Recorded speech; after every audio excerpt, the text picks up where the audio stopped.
आखिर ब्रह्मा जी ने अपनी ही पुत्री के साथ शादी और संभोग क्यों किया था और इसके पीछे क्या कारण छुपा हुआ था? या फिर ब्रह्मा जी खुद अपनी बेटी की सुंदरता देखकर अपने आप को रोक नहीं पाए थे? ये एक ऐसा रहस्य है जिसे अभी तक लोग जानना चाहते हैं। आपने बहुत बार देखा होगा या सुना होगा कि ब्रह्मा जी ने अपनी पुत्री सरस्वती से शादी की थी, लेकिन आज हम जो आपको बताने वाले हैं उसे जानकर आप भी सच जान पाएंगे। दोस्तों, आप जानते हैं कि ब्रह्मा विष्णु महेश को सृष्टि के पालनहार माना जाता है। इसी वजह से आपने अपने आसपास विष्णु और शिव की तो बहुत सारी मंदिर और मूर्तियां देखी होगी, लेकिन अजीब बात यह है कि सृष्टि को रचने वाले ब्रह्मा जी का मंदिर कहीं भी नहीं देखा होगा, क्योंकि पूरे भारत में ब्रह्मा जी की मूर्ति केवल पुष्कर में है। बहुत से लोग मानते हैं कि ब्रह्मा जी की पूजा सरस्वती जी की वजह से नहीं की जाती है, क्योंकि ब्रह्मा ने सरस्वती से शादी की थी। लेकिन सरस्वती को ब्रह्मा जी की बेटी माना जाता है। लेकिन सरस्वती पुराण में कहा गया था कि जब ब्रह्मा जी सृष्टि की रचना कर रहे थे तो सृष्टि को आगे चलाने के लिए ज्ञान की जरूरत थी, इसीलिए उन्होंने अपने मन के जरिए से सरस्वती का निर्माण किया था। इसीलिए सरस्वती की कोई भी मां नहीं है, उनका जन्म ब्रह्मा जी के मन से हुआ था। इसके साथ ही ब्रह्मा जी ने सृष्टि का निर्माण किया था। उन्होंने पृथ्वी पर जीव जंतु, पहाड़, जंगल, समुद्र सभी को बनाया था। माता सरस्वती के साथ रहते हुए उनके रूप की तरफ वो आकर्षित हो गए थे। लेकिन जब बाकी देवताओं को उसके बारे में पता चला तो सभी लोग बहुत क्रोधित हो गए। लेकिन फिर भी ब्रह्मा जी ने सरस्वती से शादी कर ली थी, इसलिए उन्होंने 100 साल तक पृथ्वी पर जंगल में ही निवास किया था। तब इन दोनों के कारण पृथ्वी पर एक मनो नाम के व्यक्ति का जन्म हुआ और उसकी संतानें ही आगे चलकर मनुष्य जाति के आरंभ का कारण बनी। अपनी ही बेटी से शादी करने के कारण देवलोक में निश्चय किया गया कि भगवान ब्रह्मा की कहीं भी पूजा नहीं की जाएगी। लेकिन इतना ही नहीं, जब इसके बारे में भगवान शिव को पता चला तो वो बहुत क्रोधित हो गए और उन्होंने क्रोध में आकर ब्रह्मा जी के 5वें सर्ग को धड़ से अलग कर दिया। और ऐसा भी कहा जाता है कि खुद देवी सरस्वती ने ब्रह्मा जी को श्राप दिया था कि उनकी कहीं भी पूजा नहीं की जाएगी। लेकिन इस बात का जिक्र किसी भी वेदों और ग्रंथ में नहीं मिलता है। लेकिन इसके पीछे एक और कहानी को माना जाता है। कहा जाता है कि जब ब्रह्मा जी सृष्टि का निर्माण कर रहे थे तो उस समय ब्रह्मा, विष्णु और शिव के अलावा कुछ भी नहीं था। इसलिए सृष्टि को आगे चलाने के लिए उन्हें किसी स्त्री या पुरुष की जरूरत थी। इसके लिए उन्होंने अपने मन से सरस्वती, नारद, मनोज, जनपद, सनातन आदि व्यक्तियों का जन्म अपने मन से किया था और पृथ्वी पर जीवन चक्र शुरू करने के लिए उन्हें धरती पर भेज दिया। लेकिन पृथ्वी पर ज्ञान के संतुलन को बनाए रखने के लिए उन्होंने माता सरस्वती को अपने साथ रखा था और साथ रहने वाली स्त्री को पत्नी का नाम दे दिया था। इसीलिए यह बात सदियों से चली आ रही है कि सरस्वती ब्रह्मा जी की पत्नी है या बेटी।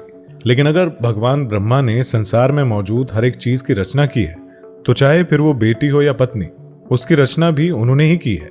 लेकिन ऐसा होना केवल भगवान ब्रह्मा के द्वारा ही संभव था, क्योंकि अगर भगवान ब्रह्मा किसी के साथ विवाह भी करना चाहते थे तो भी उन्हें अपने मन से ही उसे स्त्री का सृजन करना पड़ता, तो इस हिसाब से भी वो उनकी बेटी ही मानी जाती है। लेकिन सृष्टि के निर्माण के साथ साथ ब्रह्मा का विवाह भी 5 बार हुआ था। इसलिए भगवान ब्रह्मा की 5 पत्नियां हैं, जिसमें गायत्री, सरस्वती, श्रद्धा और मेधा है। लेकिन सृष्टि को बनाने वाले ब्रह्मा की पृथ्वी पर पूजा नहीं की जाती। इसकी वजह सरस्वती को माना जाता है। चलिए इसके बारे में और भी जानते हैं कि आखिर ब्रह्मा जी की पूजा क्यों नहीं की जाती है। वैसे तो हमारी धरती पर बहुत सारे अलग अलग देवी देवताओं के मंदिर मौजूद है, जिनमें सभी अलग अलग देवताओं की पूजा की जाती है। लेकिन आपने कभी भी भगवान ब्रह्मा के मंदिर को नहीं देखा होगा। आपको बता दें कि राजस्थान के पुष्कर में सिर्फ एक ही ब्रह्मा जी का मंदिर मौजूद है और कहा जाता है कि इस मंदिर को ब्रह्मा जी के हाथ में पकड़े फूल से बना है। ये एक दिशा को छोड़कर बाकी तीनों तरफ से झील से घिरा हुआ है और कहा जाता है कि सृष्टि का निर्माण करने के बाद एक राक्षस ने धरती पर काफी जुल्म करना शुरू कर दिया था। लेकिन जब इस राक्षस का सामना ब्रह्मा जी से हुआ तो उन्होंने उसका वध कर दिया था। लेकिन इन दोनों के बीच लड़ाई के दौरान उनके कमल के कुछ टुकड़े टूटकर धरती पर आ गिरे थे और ये पत्ते एक झील के रूप में बदल गए। इसलिए वहां पर एक यज्ञ करवाया गया जिस पर ब्रह्मा जी को अपनी पत्नी के साथ आने का निमंत्रण दिया गया था। लेकिन जब भगवान ब्रह्मा जी वहां पर आए तो उनके साथ उनकी पत्नी सावित्री नहीं आई थी। उन्हें आने में काफी देर हो रही थी।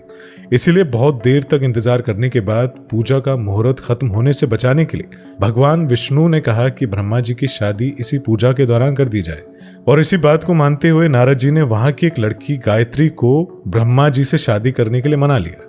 इन दोनों की शादी करने के बाद इस यज्ञ में बैठकर इसे संपन्न किया गया और तभी वहां पर माता सावित्री भी आ गई और यह सब कुछ देखकर वो बहुत ही क्रोधित हो गई, जिसके कारण उन्होंने भगवान ब्रह्मा को श्राप दिया था कि धरती पर उनकी पूजा आज से कभी नहीं की जाएगी। लेकिन वहीं उन्होंने नारद जी को भी श्राप दिया था कि वो भी जीवन भर कुंवारे ही रहेंगे। तो इस सभी को देखते हुए ब्रह्मा जी को 2 श्राप मिले थे। पहले माता सरस्वती ने दिया था और दूसरा सावित्री जी ने दिया था। लेकिन इतना ही नहीं, जब माता सावित्री को पता चला कि ये सब भगवान विष्णु के कहने पर हुआ था, तो उन्होंने भगवान विष्णु को भी श्राप दे दिया कि वो भी अपनी पत्नी के वियोग में कई सालों तक तड़पते रहेंगे। और कहा जाता है कि इसी कारण भगवान विष्णु जी को राम अवतार में अपनी पत्नी से कई सालों तक दूर रहने का वियोग झेलना पड़ा था। लेकिन जब माता सावित्री का गुस्सा शांत हुआ तो उन्होंने कहा कि ब्रह्मा जी की पूजा केवल राजस्थान के पुष्कर में ही होगी और उसके अलावा कहीं भी नहीं की जाएगी। इसीलिए केवल राजस्थान में ही ब्रह्मा जी की पूजा की जाती है। तो दोस्तों, ये सब जानकर आपको कैसा लगा, इसके बारे में कमेंट करके हमें जरूर बताइएगा। वीडियो पसंद आई हो तो वीडियो को लाइक, शेयर और चैनल पर नए हैं तो चैनल को सब्सक्राइब करना मत भूलिएगा। तो वीडियो में बने रहने के लिए आपका दिल से धन्यवाद।